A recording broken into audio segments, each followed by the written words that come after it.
I scraped the entire Steam catalog. Here's the data. Oh, Pog? Champ? I think I told someone to watch it, but I haven't watched it yet. Did you know that half of the top 50 games on Steam are indie titles? Or that there are only 4 fighting games with a romantic theme? Here's a fun one. Did you know that the word life appears in more game titles than death? Yet war is mentioned twice as often as love? Today, we're diving into the data. So Life of War would be the perfect indie game title. You try it out. A game called Life of War. And exploring some fun insights into the game development industry. Let's start with the basics. In 2024, an average of over 70 games were released on Steam each day.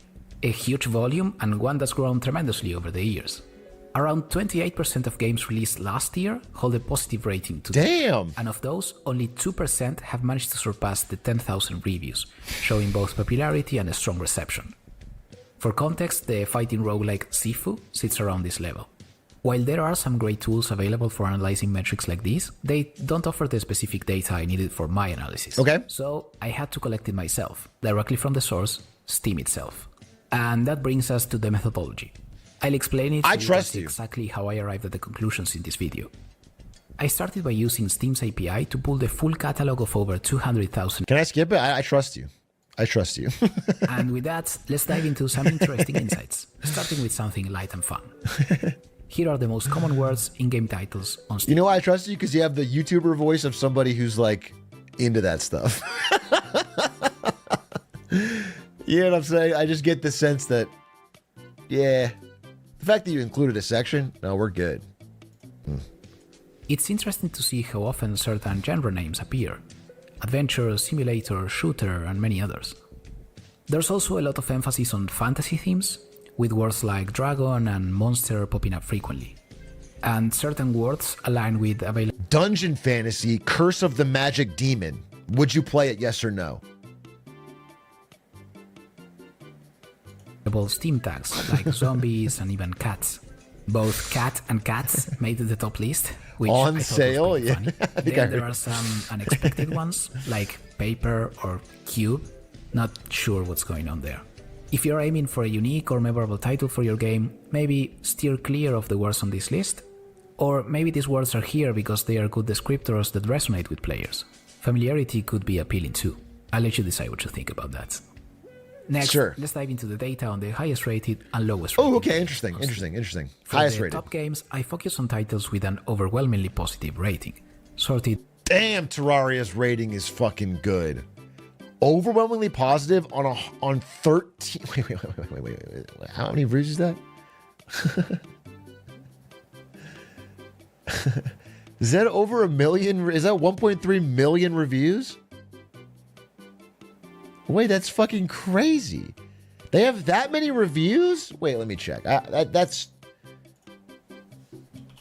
Holy fuck, they do.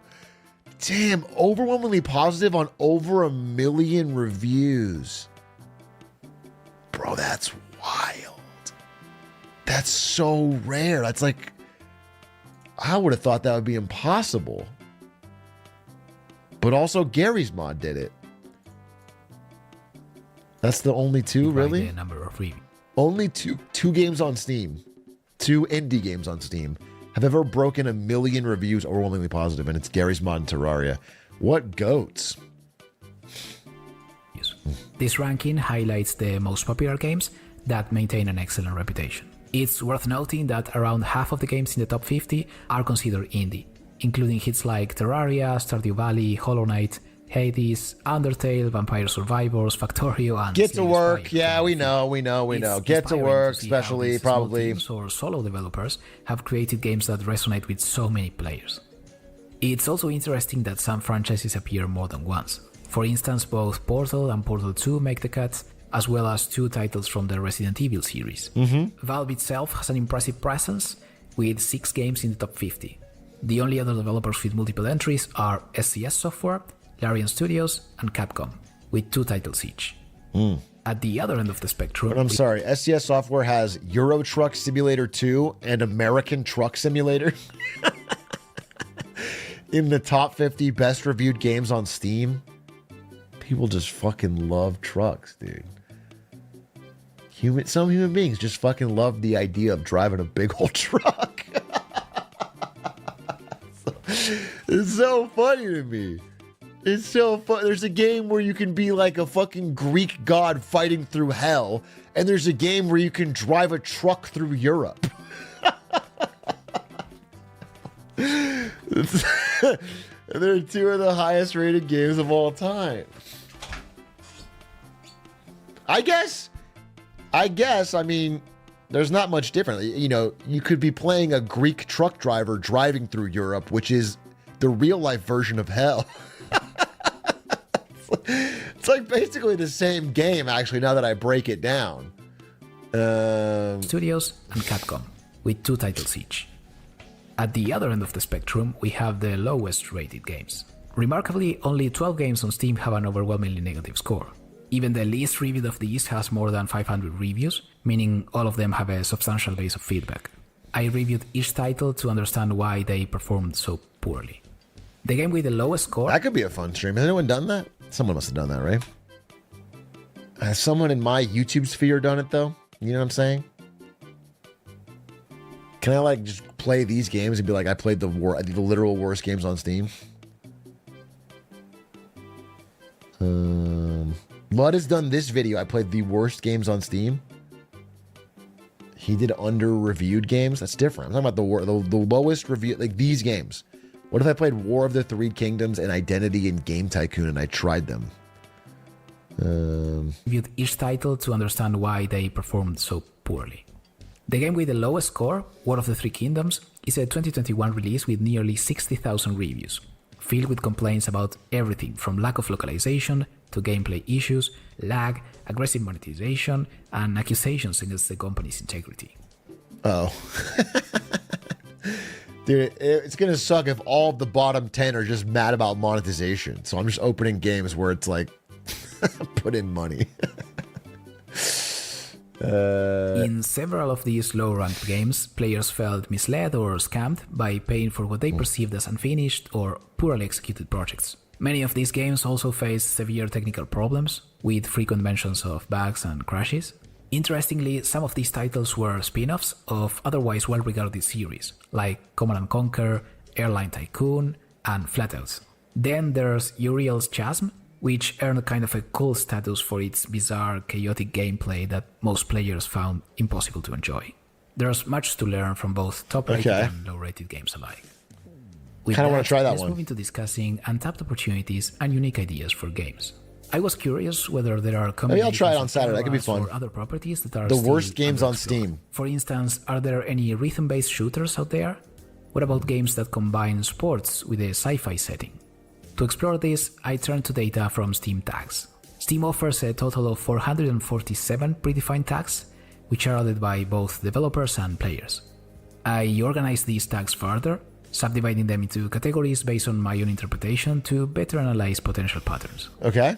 I first focus on combinations of 2 genres to identify original or underexplored ideas. To keep the results meaningful, I only included games with more than 10 reviews. Oh, like and mixing focused games? on the Dude, most I'm going to give this idea for free because Isto's not going to make it. But this is an idea I think is so fire. And I'm freely giving it out. This is for free. And this idea I think would fucking bang. TFT meets Slay the Spire. Boom. It's an auto-battler roguelike where you're building your little auto-battler army and you upgrade it through the roguelike run. It's not the Bazaar. It's nothing like the Bazaar. It's an auto-battler. Like it has little units on a fucking tactical board. They fight for you. Like an army. It would be really cool if it was like an army. 2 armies fighting. No, Super Auto Pets is a multiplayer game. And it doesn't have like a map or a store or anything to choose from. It's not Super Auto Pets. Does TFT have single player? No. It's like single player TFT. Perfect example. It's like single player TFT. You like make a board of units and heroes, and then you can get more units and heroes for your auto battler by almost like an auto battler Hades or something, really, where it's like you have. I think that game would be fucking cool. The Last Flame is that. Let's see. The Last Flame.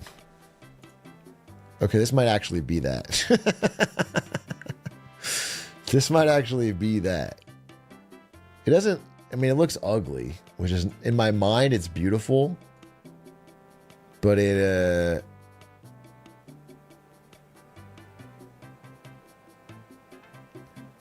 This might be it.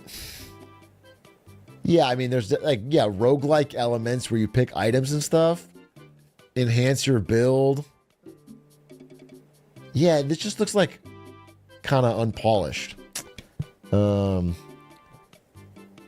this is the idea, I think. Maybe it has too much going on.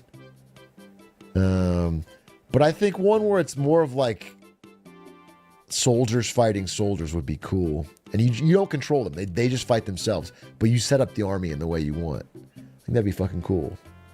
What's its rating? Pretty good. Mostly, maybe I'll try this. This will be fun to try. Very positive, 2,000 reviews. That's pretty fucking good. Popular genres, excluding the extremely niche ones that would add unnecessary noise. Each point on the graph represents a pair of genres. On the horizontal axis, I plotted the number of games in at least one of the two genres. This gives an idea of the individual popularity of the genres. If one of them is strong, the number goes up, and if both are popular, the plot point will end up on the far right. On the vertical axis, we see how many games are tagged with both genres simultaneously, which shows the opportunities. The lower the point, the more novel the combination, as fewer games share both genres. In summary, the most interesting opportunities are the ones that are farther down to the right, where both genres are popular but the combination is rare. For example, there are only 3 platformer auto battlers, and none seem... A platformer auto battler doesn't make any sense. Wait, how can you be an auto battler platformer? It's like you set Mario up and then he auto... It's kind of like Plants vs. Zombies. Particularly well known. There are 14 card game shooters, with Friends vs. Friends being the most famous. Team card game shooters. That's crazy. Which I hadn't heard of before, but it looks pretty fun. Then there are just 3 rhythm-based tower defense games. I could probably spend hours analyzing this graph. Instead, I link an interactive version in the video description so you can explore other combinations on your own and move on to talk about themes. Wait, I want to look real quick. We're going to find a great video game idea in here. We're going to find a great... Do you link it? Let's see. Where's the link? Interactive version. Steam Game Insights. Oh, it's like GitHub. I have to fucking download it. No, I'm not doing it. Most common themes in games are fairly predictable, with a strong focus on fantasy and sci-fi settings. This is reflected in the frequent use of words like magic, monsters, space, or worlds in the titles of many games. Focusing on the 20 most popular themes, I explored combinations of these with different genres. With the top genres, it seems nearly all themes are well explored. Keep in mind though that not all themes have tags on Steam, so there's a selection bias at play. Sure. A few combinations stand out. There are only 4 romance fighting titles, romance with fighting Troublemaker being the most well known. While this pairing might not attract the typical audience, there's definitely a niche for players who enjoy both. Another interesting combination is cooking games in a sci-fi setting, with around 10 games. In fact, on closer inspection, not all of these are truly cooking games. Some include cooking only as a feature. But the idea of, say, running a hot dog stand on an alien planet has a playful charm. So these combinations... There's the idea! We did it! Ideas.